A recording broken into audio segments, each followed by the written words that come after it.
San Antonio Soccer Roundtable and San Antonio FC Fancast are proud to present Quick Kicks, your daily news and notes about USL, SAFC, and local San Antonio soccer. Good morning. Welcome to Quick Kicks for what day is today? January 23rd. My name is Harry Austin, as always. Today's going to be a little bit interesting. We got some news that it starts out with kind of a negative tone, and if you're a San Antonio fan, will end in a probably negative tone. But as always, Quick Kicks is brought to you by San Antonio FC Fancast and SA Soccer Roundtable. Let's get to the news. So we're going to start out in League One, actually, today for that here. So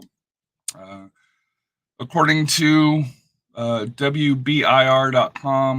10 News, I'm assuming this is out of Knoxville.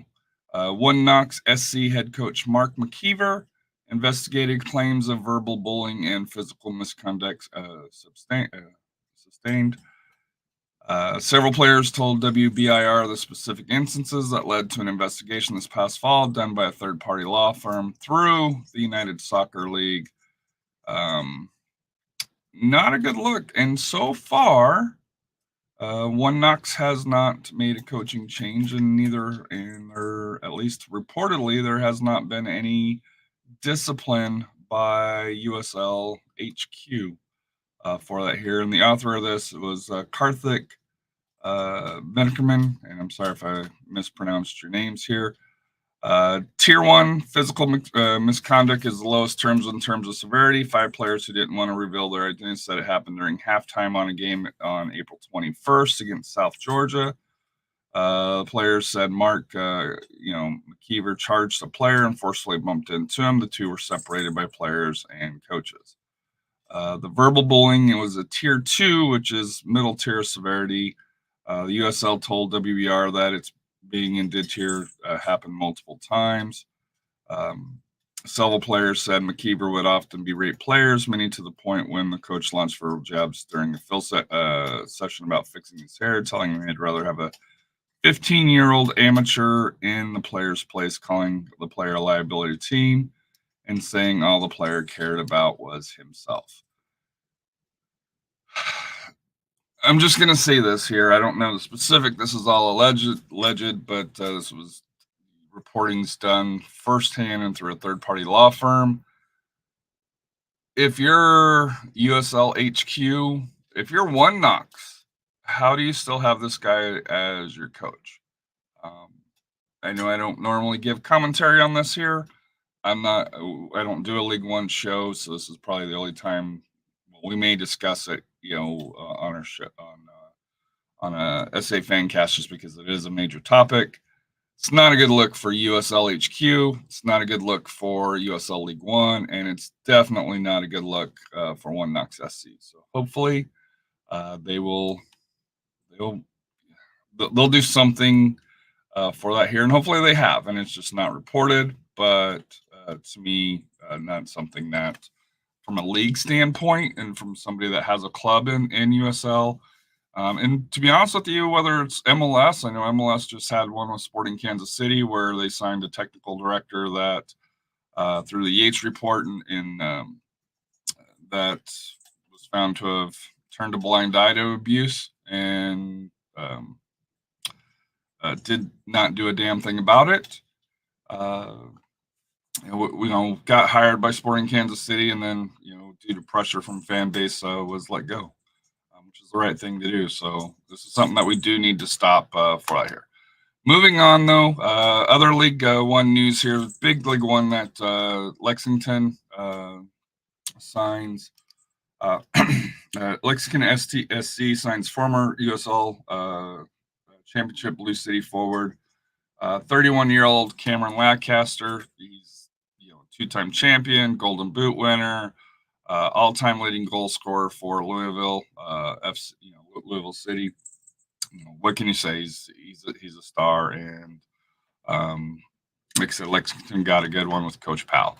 Speaking of Louisville City, they also announced the retirement of Paulo Del Pico, longtime captain. However, he will remain with Lou City as part of the academy as a full-time staff member and also assist the first team. You got to give credit to Lou City. They keep their players. They develop in the community, and then they stay with them when they do retire. So hats off to Lou City for doing things right. Moving on next, we have Birmingham Legion that received a loan from St. Louis City FC. Miguel Perez, who is a U.S. Youth National Team midfielder on loan. He's 18-year-old, had 15 appearances in MLS last year. First-time homegrown home goal scorer in City SC history. From all reports from listening to St. Louis City's podcasts and stuff, he's going to be a special one. Don't forget, St. Louis City had Sam Adinner on loan to SAFC last year at the start of the season, got seasoned up, and then due to injuries, he came back and excelled through the hair. So I think St. Louis City, having those USL roots, knows the value of playing in USL. Moving on to another Eastern team, Pittsburgh Riverhounds announced two goalkeepers. The first one, veteran Eric Dick, who came from Minnesota United but has experience with Phoenix Rising, FC Tulsa, and Indy 11 in USL Championship. Like I said here, solid goalkeeper, 29 years old for that here. On the flip side here, they signed also a Jacob Randolph, who comes from UNC Wilmington. So it's his first contract here. So obviously you expect Eric Dick to start and Jacob Randolph to be the backup, at least for year one. Moving on to Indy 11, they re-signed Douglas Martinez, the versatile Honduran striker, had 4 goals, 3 assists for Indy 11 in 2023, where Indy 11 looked to struggled a little bit. So it'll be kind of interesting how he does, because he has excelled in the past. Having previously completed for Red Bulls 2, Real Monarchs, where he won the title and probably had his best year, Loyal, and then Sac Republic for that here. So a veteran when it comes to that. So if you're a San Antonio FC fan and Tampa Bay Rowdies fans, you're going to view this news completely different. But let's start with the Tampa Bay side here.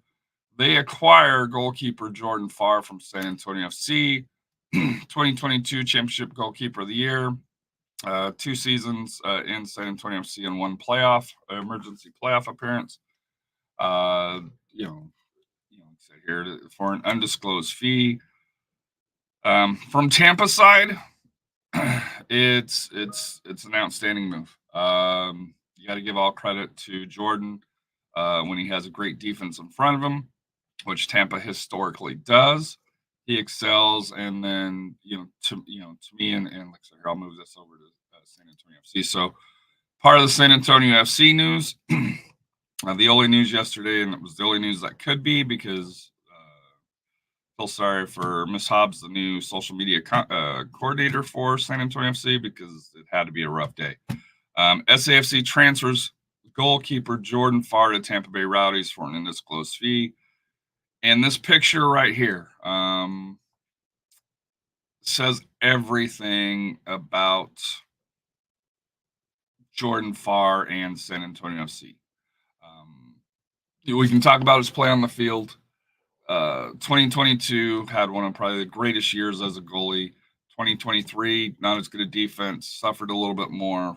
And like I said here on SAFC Fancast coming up this Sunday, we'll probably go into that a little bit more as far as through there. But off the field, Jordan Farr, the fan interactions, the flips, the personality, the commercials, just tier 1 human, probably one of the GOATs as far as players on here. And I challenge anybody to name another player from San Antonio FC that was this involved with the fans, that even the club highlighted, on the thank you message here, from somebody that that's talked to Jordan Farr, that he's interacted with my friends. Do want to thank you for your time in San Antonio, and as Matt Gomez says, it still hurts. It's gonna hurt. I put it out there, and I'll go into more detail on the fan cast. There's a whole huge bullseye on Coach Marcina, because let's be honest, when there's been rumors that uh, Jordan Farr fell out of favor. I don't know the reason. You can look at the numbers and kind of it tells a story, but the whole team has a story to tell when it comes to the numbers. But just from a fan perspective, compared to what we talked about earlier with Louisville City, it's San Antonio FC. This season is having a turnover from its 2022. They ran it back in 2023, came up short. You're seeing changes. So gone from San Antonio FC, Dillon, Garcia, and Farr, and Maloney retired, which I think is a little bit different on that here. But you've lost 4 veteran leaderships, 4 key players in the SAFC community. Pressure's on. I hate to say it, Coach Marcina. Pressure is on, and like I said, here's an SAFC fan. I hope you can deliver. But losing Jordan Farr, and I know I'm not supposed to go over 10 minutes, and I have, but this is big news. It's and like I said here for Tampa, they got a good goalkeeper, maybe even a great goalkeeper, but an awesome human being. I don't think anybody in Tampa. I think Tampa sees, hey, what he's done on the field, but what he did off the field is even more important and will prove to be more valuable at the end. So sorry for the long rant on here, but like I said here, it's something that we kind of expected for us that follow SAFC and kind of have a sense of some of the locker room stuff, not all of it, but just some. We had a feeling that this was happening. Still sucks, but hope everybody has a great day, and we'll be back tomorrow morning to see what kind of news that happens today. Thank you for tuning in, and have a great day.